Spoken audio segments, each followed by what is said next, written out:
আমি যখন আসতেছিলাম, আসার সময় এক ছেলে আমার কাছে বলতেছে ওয়াজ কিন্তু সাটান লাগবে, ওয়াজ কিন্তু কি করা লাগবে। আমি তো বেকুব হয়ে গেলাম, ওয়াজ আবার সাটায় কেমনে। এই জন্য চিন্তা করে দেখলাম যে ওয়াজ সাটাবার গেলে কোন সুরে লাগবে। আমি সেজন্য কোরআন থেকে বাপদাদার কথা বললে হবে না তো, কারণ আমরা যখন কোরআনের মাহফিলে থাকবো তখন আমরা কে কোন দল করি এই নিয়ত খেয়াল করব না, আমরা এক দল হব, ঠিক কিনা বলেন। দেখেন আমার ভাই এক দল করে, আমি এক দল করি, এই ভাই হয়তো আর এক দল করে, কিন্তু আমরা একই জায়গায় বসে গেছি। জোরে কোন ঠিক, এই জোরে কোন ঠিক।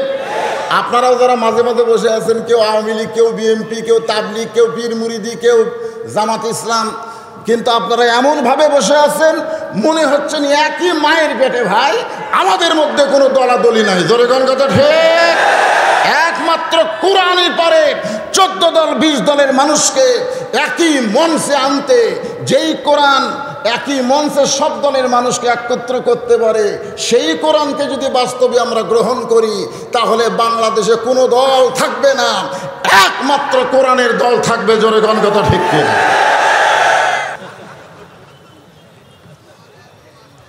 হ্যাঁ, আমি কিন্তু নতুন বক্তা না, যে লোকটা আমাকে কোনোদিনও দেখেনি তাই শুনছি 100 বার। ভালো না লাগলে মানুষ একবারের বেশি 2 বার শোনে না। জোরে কোন কথা ঠিক কিনা। আর উনি বলছেন 100 বার না, তাহলে বোঝা গেল আমি কি নতুন বক্তা। তা আমার ওয়াস্তে এমনি সাপে, আবার সাটাবো কেমনে। আলহামদুলিল্লাহ। যাই হোক, ছেলে মানুষ, যুবক মানুষ তো, অমুক দিয়ে যখন বলেই ফেলেছে, আমি ওর ওই সাটানার কথা শুনে পবিত্র কোরআন কারিমের 29 পারা এমন একটা সূরা আপনাদের সামনে তাফসীর হবে যে সূরাটার নাম হলো মুলক। জোরে বলেন, নাম কি? মুলক। মুলক শব্দের অর্থ হলো রাজ্য, রাজত্ব। রাজ্য, রাজত্ব। রাজ্য রাজত্বের মালিককে খালি মুখে বললে হবে না, এটা আমাদেরকে মানে নেওয়া লাগবে। জোরে কোন কথা ঠিক কিনা। আমি প্রথম 11 সালে যখন হজ করতে গেলাম, আমাদের পার্শ্ববর্তী উপজেলা আদমদিঘি, এই আদমদিঘি উপজেলার চেয়ারম্যান আমার সঙ্গে হজ করছে। তো উনি এই হেরেমের ভিতরে গিয়ে তালবিয়া পড়তেছে, লব্বাইক আল্লাহুম্মা লব্বাইক, লব্বাইক লা শারিকা লাকা লব্বাইক, ইন্নাল হামদা ওয়ান নি'মাতা লাকা ওয়াল মুলক লা শারিকা লাক। তা আমি ওর হাত ধরে বললাম, ভাই আপনি যে আরবিতে যেগুলো বললেন এর কি বাংলা বোঝেন? উনি আওয়ামী লীগের একজন উপজেলা চেয়ারম্যান, একে স্ট্যান্ডিং। তো বলতেছে, ভাই রে আপনারাও বলতেছেন আমিও বলতেছি, আমি তো বাংলা বুঝি না। আমি বললাম, গোটা তালবিয়ার বাংলা আপনার বোঝার দরকার নাই, খালি শেষে যেটা বলেন ওইটার অর্থ হলো লাকাওয়াল মুলক লা শারিকা লাক। এর বাংলা অর্থ হলো রাজ্য এবং রাজত্বের মালিক একমাত্র আল্লাহ, এ ব্যাপারে আমি অন্য কিছু শরিক করি না। আপনি যখন তালবিয়া বললেন আল্লাহ রাজত্ব ছাড়া অন্য কারো রাজত্ব শরিক করি না, বিশ্বাস করি না, বাংলাদেশে যাওয়ার পরে কোনো মানুষের রাজনীতি করা চলবে না, রাজনীতি কেবল চলবে আল্লাহর। জোরে বলেন কথা ঠিক কিনা। কারণ আমরা মুসলমান। এই কারণেই আমি চিন্তা করে দেখলাম বেশি ওয়াজ করার দরকার নাই। এই সূরা মুলকের 2টা আয়াত, জোরে কোন কয় আয়াত, এরই উপরে প্রথমেই আল্লাহ বলতেছেন তাবারাকাল্লাযী, খুব খেয়াল করবেন, তাবারাকাল্লাযী বিয়াদিহিল মুলক ওয়া হুয়া আলা কুল্লি শাইইন কদির। এই যুবকেরা কথা বলো কেন? মনোযোগ দিয়ে শোনো, আল্লাহর কোরআন, কথা বললে পাপ হবে। যখন কেউ কোরআন পড়বে আল্লাহ কি বলেছেন? ওয়াইজা কুরিয়াল কোরআন ফাসতামিউ লাহু ওয়া আনসিতু লাআল্লাকুম তুরহামুন। যখন কোনো বক্তা, কোনো কারি কোরআন পড়বে তখন তোমরা চুপ থাকো, চুপ থাকো। আলহামদুলিল্লাহ, আলহামদুলিল্লাহ নাহমাদুহু ওয়া নাস্তাঈনুহু ونستغفره ونؤمن به ونتوكل عليه ونعوذ بالله من شرور أنفسنا ومن سيئات أعمالنا من يهدي الله فلا مضل له ومن يضلله فلا هادي له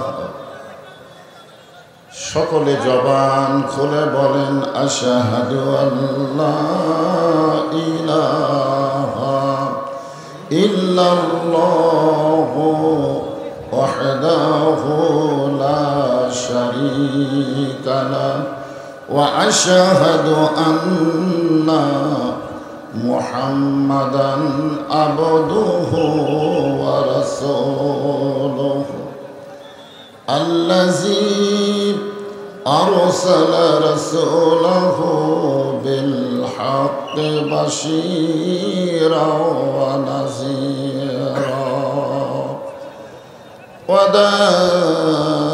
وداعيا إلى الله بإذنه وسراجا منيرا فقد قال الله تعالى في كلامه المجيد والفرقان الحميد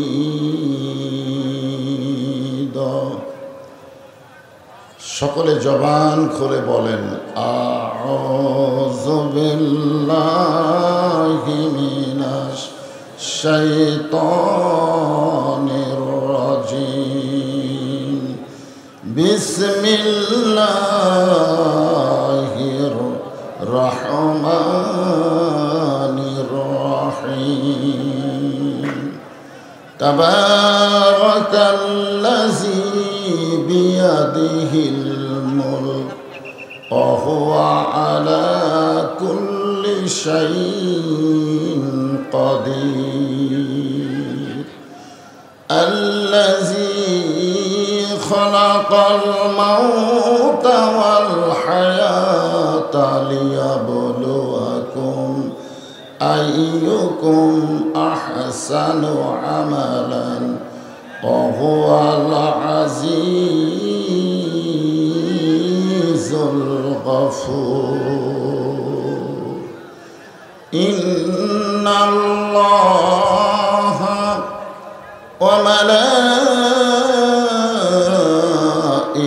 وملائكته يصلون على النبي يا أيها الذين آمنوا صلوا عليه وسلموا تسليما اللهم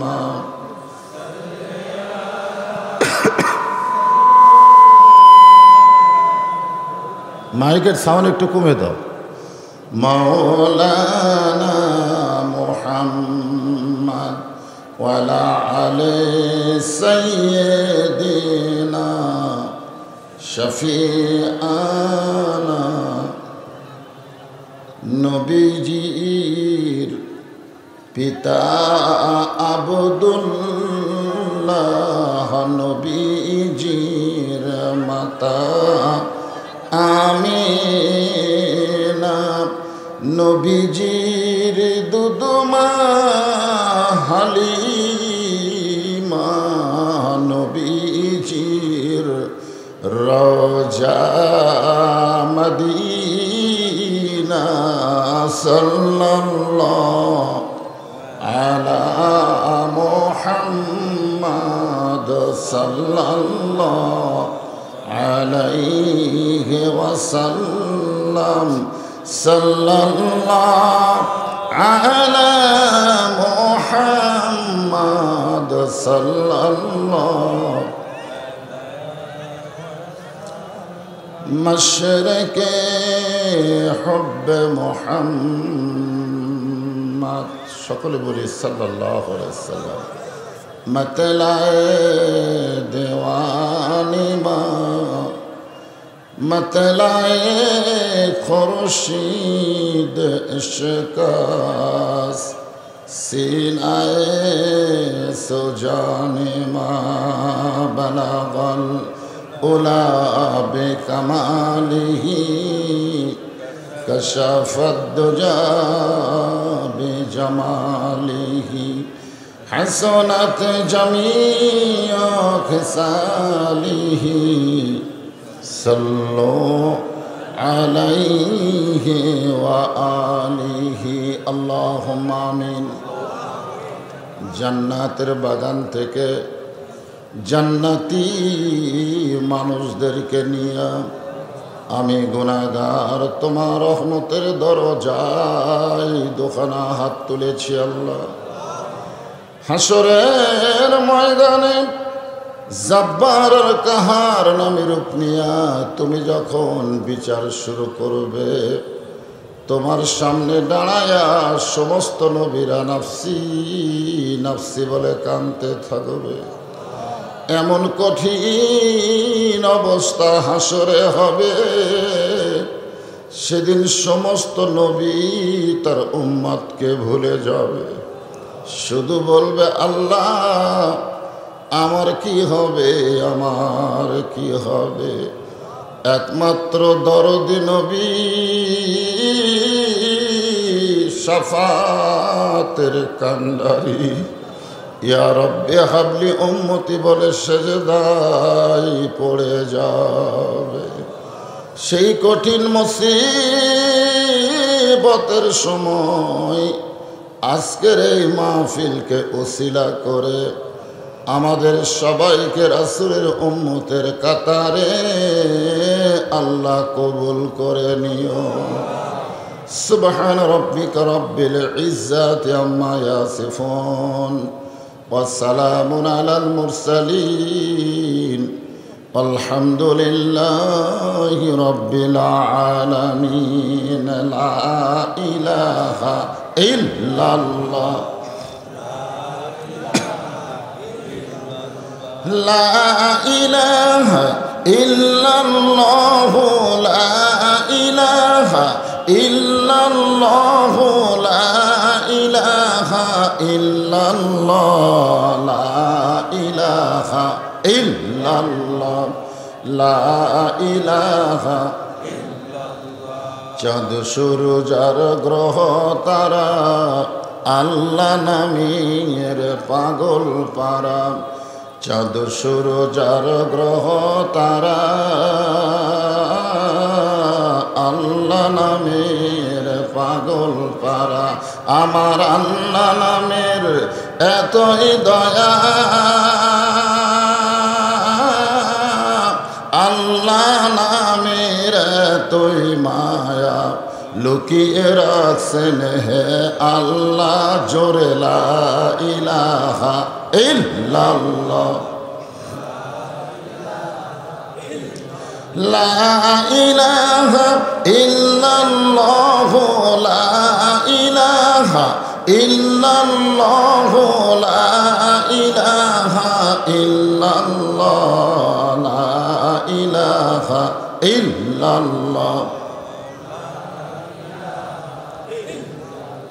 যার দিলে আছে আমার আল্লাহর ভয়, যার মনে আছে আল্লাহর ভয়, যার দিলে আছে আল্লাহর ভয়।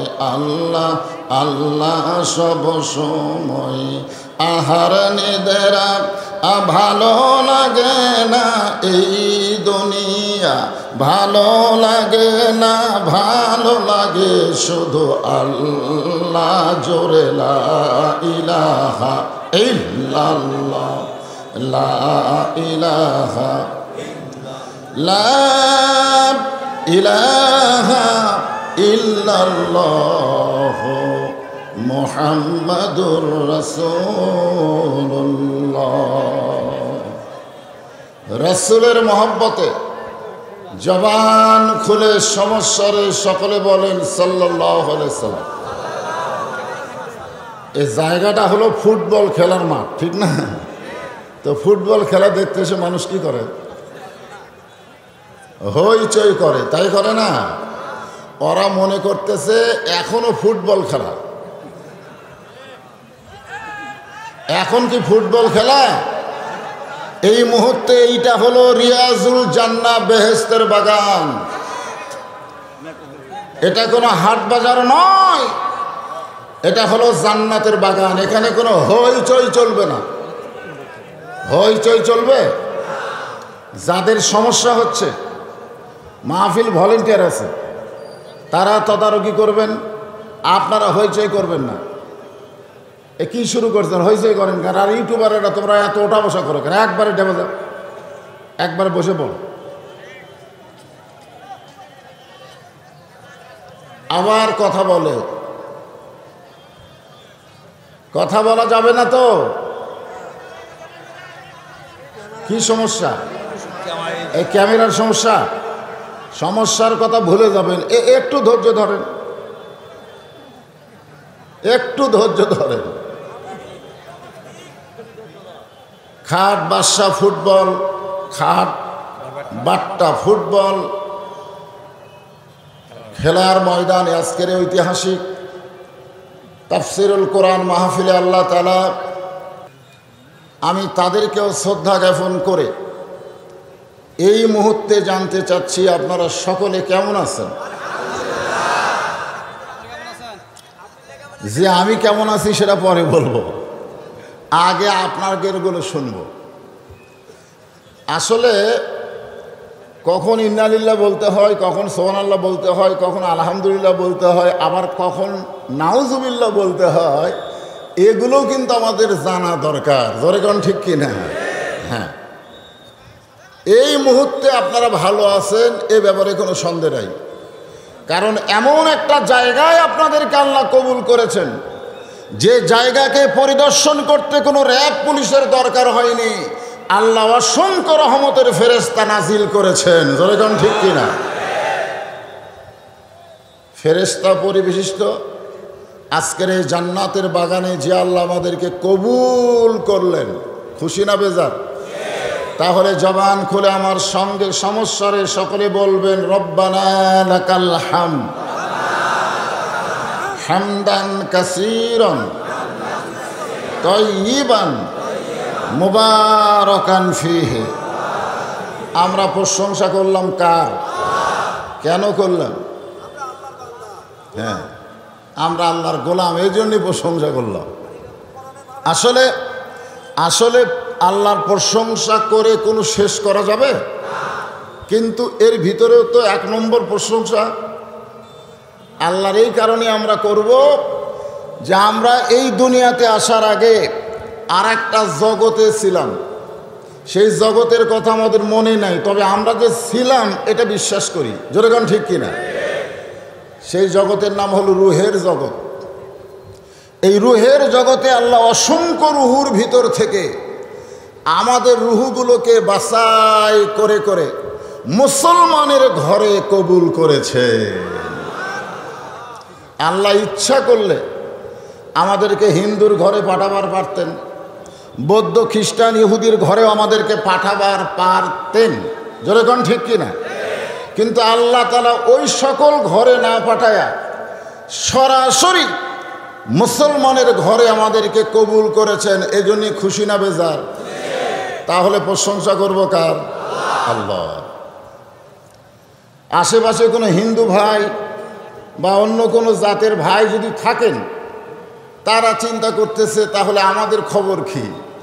আমি তো আমার কথা বলবো না, আমি কথা বলবো কার? আল্লাহ। আল্লাহর কথাই তো কোরআন। সেই পবিত্র কোরআনে আল্লাহ বলেছেন অমাইয়াবতাগি গয়রাল ইসলামা দীনান ফালাই ইয়কবালা মিনহু। ইসলাম ছাড়া অন্য কোনো ধর্ম কেউ যদি গ্রহণ করে, আল্লাহ বলেছেন সেইটা কবুল করা হবে না। আল্লাহর কাছে একমাত্র কবুলযোগ্য ধর্মের নাম হলো ইসলাম। জোরে কোন ঠিক কিনা? আর সেই ইসলামের ভিতরে আমরা হলাম মুসলমান। এই জন্য আল্লাহর প্রশংসা কম হবে না বেশি হবে?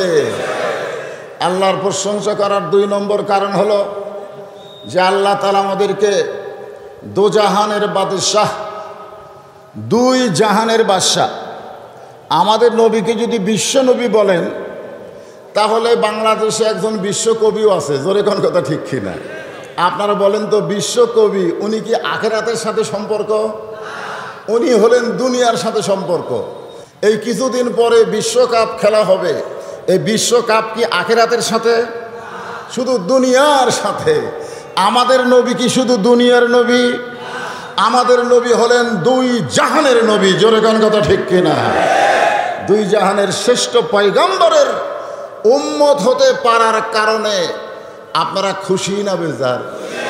তাহলে আমার সঙ্গে সকলে একটু বলবেন, নবী না হয়ে দুনিয়ার, না হয়ে ফেরেশতা আল্লাহর হয়েছি উম্মত আপনার, তার তরে শুকুর।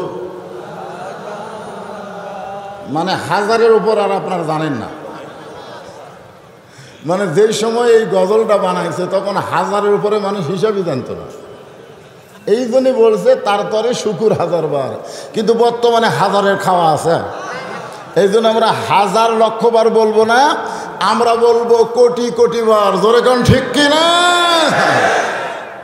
সেই নবীর উম্মত হিসাবে আল্লাহ আমাদের কবুল করেছেন। যেই নবী ঘোষণা করেছেন, আমার একটা উম্মত বাইরে থাকা অবস্থায় আমি ভিতরে ঢুকবো না। বলেন তো কিসের বাহিরে? জোরে কোন কিসের বাহিরে? আমার একটা উম্মত জান্নাতের বাহিরে থাকা অবস্থায় আমি রাসূল জান্নাতে ঢুকবো না। আমার সমস্ত উম্মত যখন জান্নাতে ঢুকবে, এরপরে আমি রাসূল ঢুকবো জান্নাতে। এমন একজন নবীর উম্মত। এই জন্য আল্লাহর প্রশংসা কম হবে না বেশি হবে? আল্লাহর প্রশংসা করার 3 নম্বর কারণ হলো, আপনারা তাফসীর শুনতে এসেছেন। এমন একটা কিতাবের তাফসীর, যেই কিতাবের প্রথমেই আল্লাহ বলেছেন যালিকাল কিতাব লা রাইবা ফি হুদাল লিল মুত্তাকিন। এই কিতাবের মধ্যে কোনো সন্দেহ, এই কিতাব পাইকারি হারে আবু জেহেলকে হেদায়েত দিবে না। এই কিতাব আবু সুফিয়ানকে, উতবা সাইবাকে হেদায়েত দিবে না। এই কিতাব থেকে হেদায়েত নিতে গেলে মুত্তাকি হতে হবে। জোরে কোন কথা ঠিক কিনা? আমাদের বাংলাদেশে বহু মুসলমানের হিসাব আছে, কিন্তু আল্লাহ কেন বললেন লা তামুতুন্না, মৃত্যুবরণ করো না ইল্লা ওয়া আনতুম মুসলিমুন, যতক্ষণ তোমরা মুসলমান না হবে। মুসলমান হয়ে যদি মরতে চাই, আল্লাহর কোরআনের বিকল্প কোনো রাস্তা নাই। এমন একটা নির্ভেজাল কিতাব আল্লাহ আমাদেরকে হেদায়েত স্বরূপ দান করেছেন। খুশি না বেজার? এই জন্য প্রশংসা হবে কার? আমি সেই পবিত্র কোরআন থেকে মনোযোগ দিয়ে কথাগুলো শোনো। যে বলবে এবং যারা শুনবে উভয়ের উপরে আল্লাহ রহমত বর্ষণ হবে। হ্যাঁ, তাহলে আমি কি বললাম? তাবারাকাল্লাযী বিয়াদিহিল মুলক, এর বাংলা অর্থ হলো গোটা পৃথিবীর রাজত্ব, কর্তৃত্ব, মালিকানা একমাত্র কার হাতে? আরো জোরে, জোরসে বলুন। জোর হলো না, আরো জোরে। এর উপর কোনো জিকির আছে? কিন্তু আমাদের কি জিকির? আমার দয়াল বাবার দরবারেতে কেউ ফিরে না খালি হাতে। যারা এই গজল গায়ে জিকির করে তাদেরকে আমি বলছি, তুমি গজলের সুর ঠিক তো, খালি বাবার জায়গাত আল্লাহ ঢুকাও। আমার দয়ার আল্লাহর দরবারেতে, সবাই বলেন, এটা বললে কোনো পাপ নাই। আমার দয়ার আল্লাহর দরবারেতে কেউ ফিরে না খালি হাতে। আল্লাহ আল্লাহ আল্লাহ, মাশাআল্লাহ, হয়ে গেছে। ওয়াহুয়া আলা কুল্লি শাইইন কদির। ওয়াজ করতে আসার সময় আমার বউ আমারে কইল, কোথায় যাবেন? আমি কইলাম জয়পুর হাটের 5 বিবি। মাইক নিচে করলে মুখের তলে যাবে, তখন কথা কি হবে? মাঝে মধ্যে আমি চাড়ায় চাড়ায় উঠতেছি, তো অসুবিধা কি? দেখা যাবে তো, এরকম চাড়ায় উঠলে দেখা যাবে না? মাঝে মধ্যে এরকম মুখ নিয়ে যাবো অ্যাঙ্গেলে, অসুবিধা কি? ঠিক আছে, শোনেন তো, কোথায় যাবেন? 5 বিবি আমাকে বলতেছে দেখে শোনা ওয়াজ করবেন। হ্যাঁ, আমি বললাম কি দেখব? বলে আশেপাশে দেখবেন পুলিশের গাড়ি, র্যাবের গাড়ি, বর্তমান ক্ষমতাসীন সরকারের কোনো ক্যাডার আশেপাশে আছে কিনা, এগুলো যদি থাকে তাহলে তেল তেল আওয়াজ করবেন, মানে আপনাকে ধরবার যেন না পারে। আমি বইয়ের কপালে একটা চুমা খেলাম। বউ কয়, আমার কথা কি আপনার পছন্দ হলো? আমি কইলাম পছন্দ হওয়ার কারণে চুমা খাইনি রে, তোরে চুমা খাইয়া বুঝাইতেছি আজকে আমার শেষ দেখা, আর হয়তো নাও হতে পারে। তা আমার বউ কইল, পুলিশ ধরলে আপনাকে তো ছাড়বে, দেখা হবে না কেন? র্যাব ধরলেও তো আপনাকে ছাড়বে, দেখা হবে না কেন? আমি কইলাম তুই যাদের চিন্তা করিস, আমি তাদের চিন্তা করে ওয়াজ করি না, আমি চিন্তা করি আজরাইল ধরা। জোরে কোন কথা ঠিক কি না? আজকে যারা মনে করতেছেন কি হনুরে, কি হনুরে, যে কোনো সময় পুলিশ র্যাব না ধরলেও আজরাইল আমাকে ধরার জন্য প্রস্তুত। আপনারা কি বিশ্বাস করেন? তাহলে এখন বলতে হবে সমস্ত ক্ষমতার মালিককে আল্লাহ। কেউ মারতে পারবে না যদি আল্লাহ বাঁচায়, কেউ বাঁচাতে পারবে না যদি আল্লাহ মারে। জোরে কোন ঠিক? হয়তো বলবেন হুজুর অনেক ভালো মানুষকে অন্যায়ভাবে হত্যা করেছে, এটা কি আল্লাহ মারছে নাকি? আল্লাহ বলতেছেন তাদের জন্য ঘোষণা করা হলো, ওয়ালা তাকুলু লিমান ইউকতালু ফি সাবিলিল্লাহি আমওয়াতুন বাল আহইয়াউ ওয়ালাকিন লা তাশউরুন। আল্লাহ রাস্তায় যাদেরকে হত্যা করা হয়, আল্লাহ রাস্তায় যাদেরকে মারা হয়, খবরদার তোমরা তাদেরকে মৃত্যু বলো না। আমি আল্লাহ বলতেছি তারা চির অমর হয়ে গেল। তারা কিন্তু মরেনি। আল্লাহ বলেছে বাল আহইয়া, তারা জীবিত। এমন কথাও আছে কোরআনের অন্য জায়গায় যে কবরের মধ্যে আল্লাহ তাদেরকে জান্নাত থেকে রিজিক খাওয়ায়। জোরে কন্যা সুবহানাল্লাহ। এই 1 নম্বর আয়াতের আমি শাব্দিক অর্থ শুনালাম, এখন 2 নম্বর আয়াত। আল্লাযী খালাকাল মাউতা ওয়াল হায়াতা লিয়াবলুয়াকুম আইয়ুকুম আহসানু আমালান ওয়া হুয়াল আজিজুল গফুর। 2-1 কর। এই আল্লাহ আকবার সবাই বলা লাগবে না তো। আল্লাহ আকবার বলতেও মানুষ এখন চিন্তা করে। আরে শোনেন, কোরআনের আয়াত শুনলে মানুষের ঈমান বাড়ে না কমে? তো ঈমান বাড়ার লক্ষণ কি চুপ থাকা? আল্লাহ আকবার বলবেন, যা না বললে বলবেন না, 1-2 বলেন, বাদ বাকি মুখ বন্ধ করে থাকেন। কোরআনের আয়াত শুনে যারা আল্লাহ আকবার বলতেছেন না, মরার আগে যদি আল্লাহ জবান বন্ধ করে দেয়, আল্লাহ সবাই বলতেছে সব ঠিক আছে, পারে হাত পাও সব ঠিক আছে, খালি জবান বন্ধ। অথচ আল্লাহ রাসূল বলেছেন কোনো মানুষ যদি সারা জীবন পাপ করে আর মরার সময় যদি আল্লাহ আল্লাহ আল্লাহ উচ্চারণ করে মারা যায়, শুধু আল্লাহ আল্লাহ উচ্চারণ করে মারা যাওয়ার কারণে তার জন্য 8টা জান্নাত খুলে দেওয়া হয়। তাহলে সেই আল্লাহ বলতে আমাদের কোনো আপত্তি না। খলাকাল মাউতা ওয়াল হায়াতা, খুব খেয়াল করবেন, আগে আল্লাহ মৃত্যুর কথা বললেন, তারপরে জীবনের কথা বললেন। লিয়াবলুয়াকুম, তোমাদেরকে পরীক্ষা করা হবে। পরীক্ষা কাদেরকে? আমাদেরকে। আমাদেরকে পরীক্ষা করা হবে। কিসের পরীক্ষা? আইয়ুকুম আহসানু আমালা, সুন্দর আমলের পরীক্ষা হবে। আমরা সকলেই সুন্দর আমল করতে চাই। জোরে কোন চাই কি চাই না? তবে সুন্দর আমল করতে গেলে সুন্দর একটা পরিবেশের দরকার আছে না নাই? বর্তমানের পরিবেশ কি? আমার কাছে এক লোক এসে বলতে যে হুজুর আমার সন্তান খালি কান্দে, পীরের পানি পড়া খাওয়ালাম, কান্না বন্ধ হয় না। বড় ইমামের পানি পড়া খাওয়ালাম, সন্তানের কান্না বন্ধ হয় না, তবে এখন আর কান্দে না। তা আমি বললাম তাহলে কান্না বন্ধ হলো কেমনে? বলে একটা মোবাইল দিছে হুজুর, একটা মোবাইল দিছে, ওই মোবাইল খালি সারাদিন দেখে আর কান্দে না। মানে বাপের হাতে এক মোবাইল, মায়ের হাতে এক মোবাইল, এই পুচকার হাতেও একটা, সবসময় খালি এই করতেছে। পরিবেশ ভালোই চলতেছে নাকি কন? বর্তমান যেই পরিবেশ বাংলাদেশে চলতেছে, এই পরিবেশে আমল করা যাবে, তবে সুন্দর আমল করা বড় কঠিন হবে। আমল করতেছে না। এখনই আসরের নামাজ পড়লো, পরে জমিত গেছে ধান দেখবার, যায় দেখে উপরে জমিত পানি, নিচে আর জমিত পানি নাই। চিন্তা করতেছে কে রে, এই জমিত পানি আছে, আমারটা নাই কেন?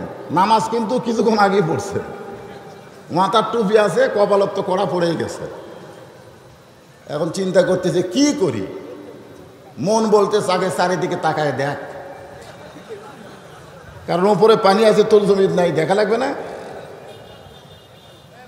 চারিদিকে তাকায় দেখে কেউ নাই।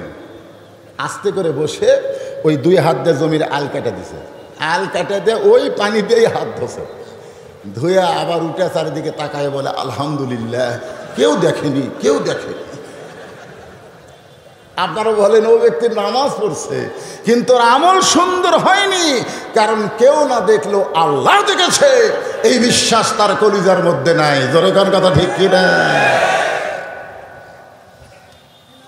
সকালবেলা সে গল্প করে, আমি এক লাই 100টা মারছি। এক লাই কি ভাই মানলি? কয় দরজা জানলা বন্ধ করে খালি সমানে মারছি, সমানে মারছি। তখন সাইড থেকে একজন বলতে যে কেউ দেখেনি। আরে পাগল, দেখার পরিবেশ আছে, দরজা জানলা বন্ধ। তখন দুই কান্দের দুই ফেরেশতা বলতেছে আল্লাহ, ওই যে একলাই 100টা সিল মারলো, দুনিয়ার কেউ দেখেনি, তো আমরা কি ঘুমাচ্ছিলাম? কেউ আপনারা কোন দুই ফেরেশতা কি ঘুমাচ্ছে? তোমার দুই কান্দে দুই মুহুরি লেখিতেছেন ডায়েরি, দুই কান্দে দুই মুহুরি লেখিতেছেন ডায়েরি, দলিল দেখে রায় দিবে, টাকা পয়সার নাই কারবার। সবাই বলেন আছেন আমার মুক্তার, আছেন আমার ব্যারিস্টার, শেষ বিচারের কোন বিচারের? সেই বিচারের হাইকোর্টেতে তিনি আমায় করবেন পার, আমি পাপী তিনি জামিনদার। মনের ঘরে তালা দিয়া, খুব খেয়াল করবেন, মনের ঘরে তালা দিয়া চাবি নিয়া আসেন সাই, আমি অধম শব্দ কি তার হুকুম ছাড়া বাইরে যাই, হুকুম ছাড়া বাইরে যাই। পারাপারে থাকলে তারা সঙ্গে নিও গাড়ি ভাড়া, জবাবদিহি করতে হবে ধরলে টিকিট কালেক্টর, আমি পাপী তিনি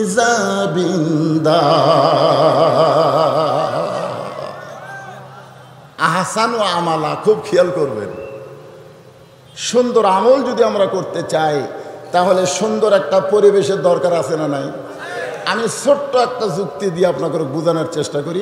চেয়ারম্যান সাহেব শোনেন, মুসলমান একটা সন্তানকে জন্ম দিছে, কে জন্ম দিছে? হিন্দুর বাড়িতে লালন পালন করবার দিছে। 10 বছর পরে মুসলমান ওই সন্তানকে ফেরত নিচ্ছে। আপনারা বলেন তো সন্তান আল্লাহ কবে না ভগবান কবে? আবার হিন্দু জন্ম দিয়ে মুসলমানের বাড়িতে লালন পালন করতে দিছে, 10 বছর পরে হিন্দু তার সন্তানকে ফেরত নিছে। আপনারা বলেন তো ওই সন্তান আল্লাহ কবে না ভগবান কবে? আল্লাহ বলবে। তার মানে আপনারা কি বুঝলেন? যে জন্ম দিলেই হিন্দু মুসলমান হয় না, হিন্দু মুসলমান হয় পরিবেশের কারণে। বর্তমানে বাংলাদেশে যেই পরিবেশ চলতেছে, মসজিদে মুসলমান না গেলেও পূজার মণ্ডপে মুসলমান যায়। জোরে জোরে জোরে। এই পরিবেশে সুন্দর আমল করতে গেলে সুন্দর একটা পরিবেশ লাগবে। জোরে কোন কথা ঠিক কি না? সুন্দর একটা পরিবেশ যদি তৈরি করতে চান, সুন্দর একটা সমাজ লাগবে। সুন্দর একটা সমাজ যদি বানাবার চান, তাহলে সুন্দর একটা রাষ্ট্র লাগবে। সুন্দর একটা রাষ্ট্র যদি তৈরি করতে চান, তাহলে মানুষের তৈরি করা আইন দিয়ে চলবে না, কেবলমাত্র আল্লাহর কোরআনের আইন লাগবে। জোরে কোন কথা ঠিক কি না?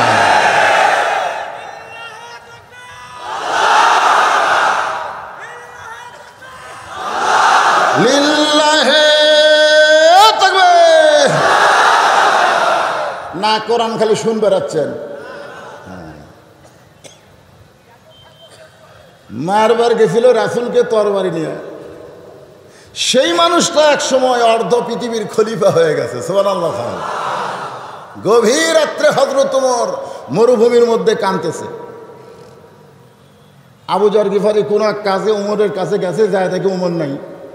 কোথায় হযরত ওমর? খুঁজতে খুঁজতে পাইছে মরুভূমির ভিতর। দেখে দু চোখ দিয়ে দর দর করে পানি পড়তেছে। আবু যর গিফারি বলে, আমিরুল মুমিনিন, অর্ধ পৃথিবীর খলিফা হইয়া আরামের ঘুম না পাড়ায় গভীর রাত্রে আপনি কাঁদেন কেন? ওমর ফারুক বলে, আবু যর, এই ওমর একদিন উটের রাখাল ছিল। সন্ধ্যাবেলায় যখন বাড়ি যাইতাম, তখন বাবা আমাকে বলতো, কে রে ওমর, তোর গা থেকে উটের পেশাবের গন্ধ আসে কেন? এই, তোর গা থেকে উটের পেশাবের গন্ধ আসে কেন? আমি তখন বলতাম, বাবা, উট চড়াতে চড়াতে হঠাৎ আমার ঘুম ধরতো। আমি যখন ঘুমায় যাই, তখন উটগুলো এসে আমার শরীরে পেশাব করে দেয়, আমি টেরই পাই না। যে উমর একদিন উটের পেশাবের দুর্গন্ধ বাবার কাছে নিয়ে দাঁড়াইলে বাবা উমরকে গাধা গাধা বলে তাচ্ছিল্য করেছে, আজকে সেই উমরকে আল্লাহ অর্ধ পৃথিবীর খলিফা বানাইছে। এটা উমরের যোগ্যতাই নয়, এটা কেবলমাত্র আল্লাহর কোরআনের ওসিলায়। জোরে কোন কথা ঠিক? আজকে সেই কোরআন আমাদের বাংলাদেশে আছে না নাই? কোরআনের প্রতিযোগিতায় বাংলাদেশের ছেলেরা যখন বিশ্ব জয় করে আসে, তখন আমরা খুশি হই। ওই কি কোরআনের তাফসির করে বিশ্ব জয় করছে, না কোরআন পড়ে? কোরআন তো ওই গিরিশচন্দ্র সেনও পড়ছে। খালি গিরিশচন্দ্র সেন কোরআন পড়েনি, কোরআনের বাংলা অর্থও লেখছে, কিন্তু মরার সময় রাম রাম রাম রাম করে মরছে। তার মানে বোঝা গেল, শুধু কোরআন পড়ে প্রতিযোগিতায় ফার্স্ট হলে হবে না, এই কোরআনকে মেনে বাংলার জমিনকে, কোরআনকে প্রতিষ্ঠা করে বিশ্ব জয় করা লাগবে। জোরে কোন কথা ঠিক কিনা? ওমর ফারুক চিন্তা করেন যে যেই কোরআন আমাকে অর্ধ পৃথিবীর খলিফা বানালো, এই কোরআনটা আসলে দেখতে কেমন? এই কোরআন আসলে দেখার দরকার আছে না নাই? আপনারা কি কোরআন দেখছেন? না, খালি শুনেছেন। কোন বক্তা কেমন ওয়াজ করে খালি শুনেছেন। আব্দুল আলামিন কয়েকদিন গাইছিল, শুনছেন। আবার আমার পরে তারেক মনোয়ার আসবে, শুনবেন। খালি শোনার জন্য আল্লাহ বলে নাই সামিনা ওয়া তাআনা, আল্লাহ বলেছেন শুনতে হবে আমল করার জন্যে। হযরত ওমর আল্লাহর কোরআনকে দেখার জন্যে ছদ্মবেশে মদিনার অলি গলি ঘুরতে গিয়ে হঠাৎ হযরত ওমর দেখতে পায় বিস্তীর্ণ মরুভূমি। খুব খেয়াল করবেন, বিস্তীর্ণ মরুভূমির মধ্যে একজন রাখাল উট আর দুম্বা চড়ায়। ওমর ফারুক আল্লাহর কোরআন দেখার জন্য রাখালকে সালাম দিলেন। অর্ধ পৃথিবীর খলিফা সালাম দিলেন একজন রাখালকে, আসসালামু আলাইকুম রাখাল ভাই, আমার পেটে ক্ষুধা লাগছে, আমি উটের এক পেয়ালা দুধ চাই।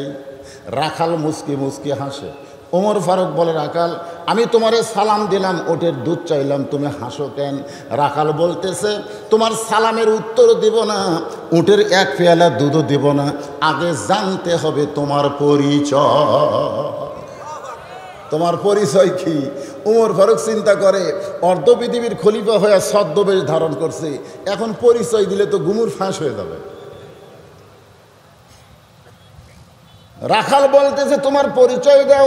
ওমর ফারুক চিন্তায় পড়ে গেলেন, কি পরিচয় দিব, কি পরিচয় দিব। এমন সময় আল্লাহর কোরআন ওমরের সামনে এসে বলতেছে, ওমর রে, রাখাল যখন তোমার পরিচয় চাইছে তুমি আসল পরিচয় দাও।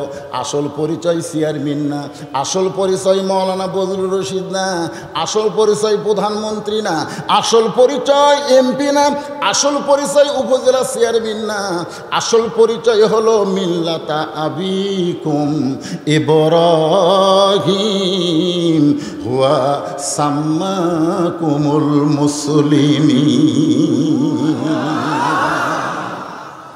আসল পরিচয় হলো আমার জাতির পিতা ইব্রাহিম আমার নাম রেখেছে মুসলমান। তো এখন হযরত ওমর রাখালকে বলতেছে, ভাই আমার পরিচয় যখন শুনবার চাইছো, আমার পরিচয় হলো আমি একজন মুসলমান। রাখাল বলতেছে, আসল না নকল? মারাত্মক কথা, আসল না নকল? ওমর ফারুক বলে, রাখাল মুসলমান তো মুসলমান, এর মধ্যে আবার আসল নকল কি? রাখাল বলতেছে, আসল মুসলমান যারা হবে তারা চাওয়ার ব্যাপারে সতর্ক থাকবে। আসল মুসলমান জাত তার কাছে চাবে না, আসল মুসলমান চাওয়ার ব্যাপারে সতর্ক থাকবে। ইয়াকা না'বুদু ওয়া ইয়াকা নাস্তাঈন। ফেরেশতা জিবরাইল কিন্তু ইব্রাহিম নবীকে বলছিল, আপনি যদি চান আল্লাহ আমাকে 600 পাখা দিয়েছে, এক পাখার বাতাস দিব, নমরুদের আগুনের চুলা সাগরের মধ্যে গিয়ে নিভে যাবে। আমাদের জাতির পিতা বলতেছে, কে রে ফেরেশতা, তুই কি আমাকে মুশরিক হবার কোস? ফেরেশতা জিবরাইল চমকে উঠছে, তুই যে বললি আমার কাছে চান, তোর কাছে চাবো কেন? তুইও মাখলুক, আমিও মাখলুক, একজন মাখলুক হয়ে মাখলুকের কাছে চাওয়া যাবে না। হাসবি আল্লাহু নি'মাল ওয়াকিল ওয়া নি'মাল মাওলা ওয়া নি'মান নাসির। চাইতে হবে কার কাছে? তুমি যদি আসল মুসলমান হও, তুমি দুধ চাইলা কার কাছে? সঙ্গে সঙ্গে হযরত ওমরের চোখ দিয়ে দর দর করে পানি পড়তেছে। আল্লাহ তোমার কোরআন যখন সমাজের মধ্যে চালু থাকবে, তখন ওমর যদি ভুল করে একটা রাখাল পর্যন্ত ধরতে পারবে। আজকে গোটা বাংলাদেশে কোন জায়গায় কোরআন চালু আছে? কোথাও নাই? আছে, আছে। মসজিদের ভিতরে নেতা যদি 4 রাকাত আসরের 3 রাকাতে বসে, ইমাম মানে কি? নেতা। এতদিন 4 রাকাত পড়াছে, আজকে 3 রাকাত বসিছে, নেতা তো। সাধারণ অটো ভ্যান চলায় 3 নম্বর কাতার থেকে কয় আল্লাহু আকবার। নেতা যদি মনে করে, ইমাম যদি মনে করে বসেছে আর বসেছে, উঠবো না রে, এতদিন 4 রাকাত পড়াছে, আজকে 3 রাকাতই বসে থাকবো, উঠবো না। আপনার বলেন তো, সমস্ত মুসল্লি নেতার পক্ষে হবে না ভ্যানালার পক্ষে যাবে? তার মানে বোঝা গেল, যেখানে হক কথা চললে নেতা নুতা মানে না, সেখানেই আল্লাহর কোরআন চালু আছে। ধরে কোন কথা ঠিক কি না? আমি নিজের চোখে দেখছি, ডান পাশে আওয়ামী লীগ, বাম পাশে বিএনপি, আর মাঝখানে জামাত ইসলাম। 3 জন মিলে নামাজ পড়বে। এখন ইমাম নাই, ধরে কোন কি নাই? তখন আওয়ামী লীগ জামাত ইসলাম বলতেছে, ভাই সামনে যা।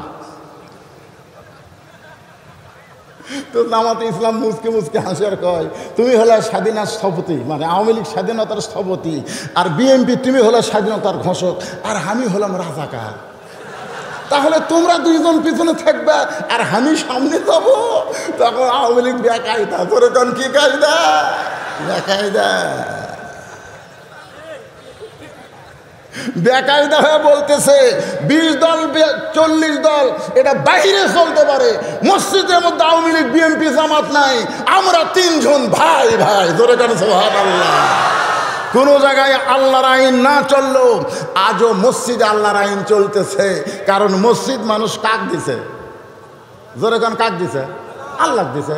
এই দেখতেছেন না হুজুর, এটা আমার, ওই সাইড আমার ভাইয়ের, ওই সাইড আমার চাচার, আর এই এলাকার মধ্যে আমার বাপের, অন্য কারো পা দেওয়ার জায়গা নেই।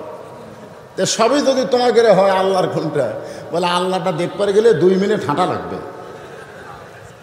2 মিনিট হাঁটা যায় মসজিদের কাছে দাঁড়ায় বলতেছে, এখানে আল্লাহর কিছু ছিল না, আমার চাচা এই 10 শতক আল্লাহ দান করছে। দেখছেন, মসজিদের কাছে গিয়েও বলতেছে এখানেও আল্লাহর কিছু ছিল না, এই 10 শতক আমার চাচা আল্লাহ দান করছে, আর আমরা গ্রামের লোক টাকা পয়সা দিয়ে আল্লাহ ঘর বানিয়ে দিচ্ছি। হুজুর, এটাই আল্লাহ। তখন ফেরেশতাকে আল্লাহ, এটা কোন দেশ? দেশে তোমার কিছুই নাই, ওর চাচা দান করলে তুমি পাও, আর ওরা টাকা পয়সা দিয়ে ঘর বানা দেয়, এই দেশের নাম কি? আল্লাহ বলতেছে ওই দেশ হলো ফেরাউনি বাংলাদেশ। জোরে বলেন কি দেশ? এ কথা কোন কি দেশ? সব নিজের নামে করে নিছে, আল্লাহ খালি মসজিদ দিয়ে থসে। এই জন্য এখনো আল্লাহর ঘরের মধ্যে আল্লাহর আইনই চলতেছে। জোরে কোন কথা ঠিক কি না? মসজিদের মেম্বারে বসে গরিবের বেটা ইমাম খুদ্া দিচ্ছে, ইতিমধ্যে এমপি গেছে। জোরে কোন কে গেছে? এ কথা কয় না কেন? কে গেছে? এমপি গেছে। কোনো মুসল্লিকে বলবে যে ইমাম সাহেব মেম্বার চেয়ার থেকে ওঠেন তো, এমপি বসবে, এ কথা কেউ বসবে? সবাই বলবে এমপিকে বসেন, স্যার আপনি বসেন। আর হুজুর আপনি হুজুর খালি লোক ঝোঁকাচ্ছে আর ওয়াজ করতেছে, আর এমপি খালি মাথা নিচু করে শুনতেছে। ফেরেশতাকে আল্লাহ, এখানে এমপি মুসল্লি হলো আর গরিবের ফেতরা খাওয়া বেটা নেতা হয়ে ওয়াজ করতেছে। আল্লাহ কয় ওই ঘর আমার রে।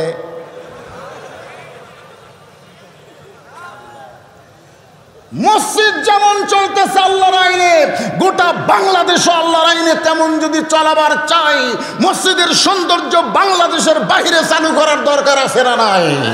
চালু করতে গেলে আইয়ুকুম আহসানু আমালা, এই সুন্দর আমলের তাফসীর শোনা লাগবে। এ মাঝে মাঝে দুই একটা ওঠে কেন? এই ও ওঠে কেন? চেয়ারম্যান সাহেব বলল যে কোনো যুবক যেন ওঠে না।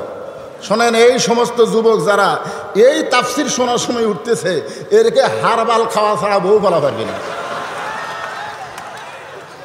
কারণ মাত্র 2 ঘন্টা, 12টা বাজলে আমি নামে যাবো রে, যতই ভালো লাগুক 12টার পরে থাকবো না। মাত্র 2 ঘন্টা পেশাবকে চেক দিয়ে আপনি থাকতে পারবেন না? যদি পেশাব লাগে, আল্লাহ কোরআনকে লক্ষ্য করে বলেছে অনুনাজ্জিলু মিনাল কোরআনি মা হুয়া শিফা ওয়া রাহমাতুল লিল মুমিনিন। আমি আল্লাহ এই কোরআনকে মুমিনদের যাবত রোগের ঔষধ হিসাবে নাজিল করেছি।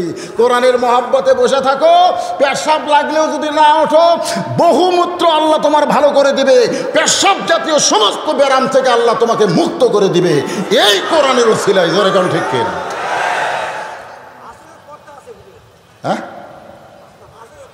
আসরের পর থেকে আসেন, মাশাআল্লাহ। আল্লাহ, এ আর কে উঠবেন? হযরত উমরের চোখ দিয়ে দরদর করে পানি পড়তেছে। পানি পড়ার কারণ হলো কোরআনের সমাজ যখন চালু থাকবে, একটা উমর যদি ভুল করে, রাখাল পর্যন্ত তার ভুল ধরবার। উমর ফারুক বলতেছে, রাখাল ভাই আসলে চাওয়ার ব্যাপারে আমার ভুল হয়ে গেছে। রাখাল বলতেছে, ভুলটা যখন স্বীকার করলে তাহলে তোমার তওবা করার সুযোগ আছে, কারণ ভুল স্বীকার করেছে। আদমকে আল্লাহ তওবা করার সুযোগ দিয়েছে, কিন্তু ইবলিস ভুল স্বীকার করে নাই, যার কারণে ওর তওবা করারও কোনো সুযোগ নেই। জোরে কোন ঠিক কিনা? একবার মুসা নবী যাচ্ছিল তুর পর্বতে, যাওয়ার সময় শয়তানের সাথে দেখা। হুজুর কার সাথে? শয়তানের সাথে।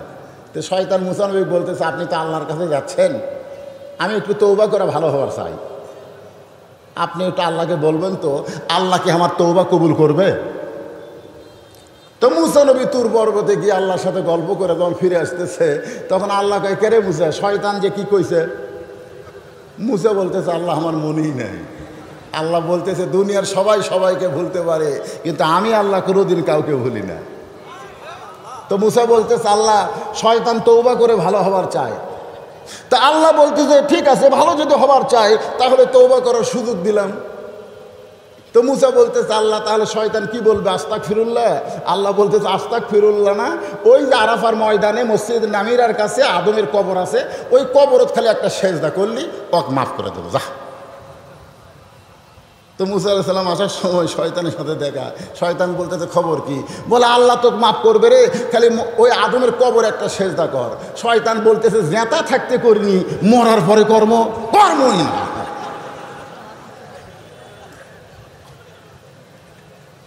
এই জন্যে শয়তানের তওবা কবুল হয় নাই, কিন্তু ভুল স্বীকার করেছে আদম আলাইহিস সালাম, আল্লাহ কবুল করেছে। ধরে কোন ঠিক কিনা? সকলে একটু আমার সঙ্গে পড়েন, রব্বানা পড়েন, রব্বানা যালামনা আনফুসানা ওয়া ইল্লাম তাগফির লানা ওয়া তারহামনা লানাকুনান্না মিনাল খাসিরিন।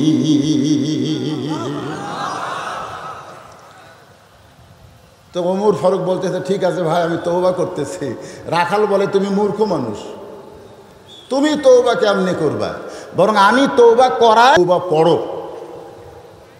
ওমর ফারুক বলতেছে, রাখাল আমার মতো মূর্খামির কি দেখলে? রাখাল বলতেছে যে চাওয়ার ব্যাপারে সতর্ক হয় না, সে হলো দুনিয়ার সবচাইতে বড় মূর্খ। যারা আল্লাহ বাদ দিয়ে মাজারে যায়, আল্লাহ বাদ দিয়ে পীরের কাছে চায়, এরা কোনোদিন শিক্ষিত হতে পারে না, এরা হলো মূর্খের জাত। জোরে কোন কথা ঠিক কিনা? বরং আমি তওবা পড়াই, তুমি আমার সঙ্গে তওবা পড়ো। ওমর ফারুক বললেন, ঠিক আছে, আমাকে তওবা পড়াই দাও। রাখাল এবার হযরত ওমরকে তওবা পড়াচ্ছেন। আস্তাগফিরুল্লাহ পড়েন, আস্তাগফিরুল্লাহ রাব্বি মিন কুল্লি জামবি ওয়া তুবু ইলাইহি লা হাওলা ওয়ালা কুওয়াতা ইল্লা বিল্লাহিল আলিয়্যিল আযীম। ওমর ফারুক বলে, রাখাল ভাই, আল্লাহর হস্তে উটের এক পেয়ালা দুধ দাও, যেই দুধটা পান করে আমি ক্ষুধা তৃষ্ণা নিবারণ করতে চাই। আগে বলেছিল রাখাল ভাই উটের এক পেয়ালা দুধ দাও, আর তওবা করার পরে বলতেছে আল্লাহর ওয়াস্তে। কার হস্তে? আল্লাহর হস্তে উটের এক পেয়ালা দুধ দাও। রাখাল মুসকে মুসকে হাসে। ওমর ফারুক বলে, হাসো কেন? বলে, হাসার কারণ হলো তওবা করার পরে তুমি আবার মুনাফিক হয়ে গেলে। বলে না, গরিবের বন্ধু, সমাজসেবক, জনদরদী, একটা বার খালে আমাকে ভোট দিয়ে দেখেন, আমি বাড়ি থাকবো না, জনগণের দুয়ারে দুয়ারে ঘুরবো। জোরে কোন কথা ঠিক কিনা? জনগণ বিশ্বাস করে ভোট দিছে ভাই। দুয়ারে দুয়ারে ঘোরা তো দূরের কথা, এখন নেতাই বাড়িতে নেই। নেতা এখন গ্রামের বাড়ি ছাড়া শহরের বাসাত থাকে। একদিন কষ্ট করে নেতার বাসাত গেছে, চামচার অত্যাচারে নেতার কাছেই যাওয়া যায় না। 5 বছর পরে পরে এরকম কিছু লোক তওবা করে। যখন করে কি করে না? রাখাল বলতেছে, তওবা করার পরে তুমি আবার মুনাফিকি করলা। ওমর ফারুকের চেহারা রক্তের মতো লাল হয়ে গেছে, কারণ কাফেরের চাইতে মুনাফিকের আসন উপরে না নিচে। কারণ কাফের থাকবে জাহান্নামের উপরে, আর মুনাফিক থাকবে জাহান্নামের নিচে। ওই কাফের পেশাব পায়খানা করবে, নিচে থেকে মুনাফিক কাফের পেশাব পায়খানা খাবে। সাহাবীরা বললেন, ইয়া রাসূলুল্লাহ, এই জঘন্য মুনাফিকের আবাদ কোন জায়গায় হবে? আল্লাহ রাসূল বললেন, ইহুদির মধ্যে মুনাফিক নাই, খ্রিস্টানের মধ্যে মুনাফিক নাই, হিন্দুর মধ্যে কোনো মুনাফিক নাই। মুনাফিকের আবাদ হবে মুসলমানের ভিতরে। মুনাফিকের আবাদ কার মধ্যে হবে? বর্তমানে গোটা বিশ্বের ভিতরে সবচাইতে বেশি মুনাফিক কোন দেশে? আরো জোরে বলেন, কোন দেশে? যখন তারেক জিয়া বগুড়াতে আসতো, আমি দেখছি তো, তারেক জিয়া যেখানে, আমরা আছি সেখানে, তারেক জিয়ার কলজা ফুলে উঠত। হঠাৎ ফখরুদ্দিন সরকার সময় তারেক জিয়া জেলখানা তুললো না? জোরেখান তুললো না? তখন কিন্তু এক চামচাও মিছিল করেনি। তারেক জিয়া জেলখানায়, আমরা এখন। তার মানে কি বোঝা গেল? নেতা যখন কাছে থাকে নেতার মিছিল করে, নেতা যখন বিপদে পড়ে কোনো মিছিল নাই। এরাই হলো মুনাফিক। জোরে কোন কথা ঠিক কিনা? এরাই হলো মুনাফিক। লিমা তাকুলু মা লা তাফালুন, এই মুখের সাথে মনের মিল নেই। ওমর ফারুক বললেন, রাখাল আমার মধ্যে মুনাফিকের কি দেখলে? রাখাল বলতেছে, তোমার মুখ আর অন্তরের মিল নেই। তুমি চিন্তা করে বলো তো, আমি যদি উটের মালিক হতাম তাহলে তুমি আমাকে রাখাল বলতা? আর যখন আমাকে রাখাল বলেছ, তখন তোমার মন বলতেছে আমি উটের মালিক না। আর মালিক বাদ দিয়ে রাখালের কাছে আল্লাহর হস্তে চাইলেও রাখাল দিবার পারবে না।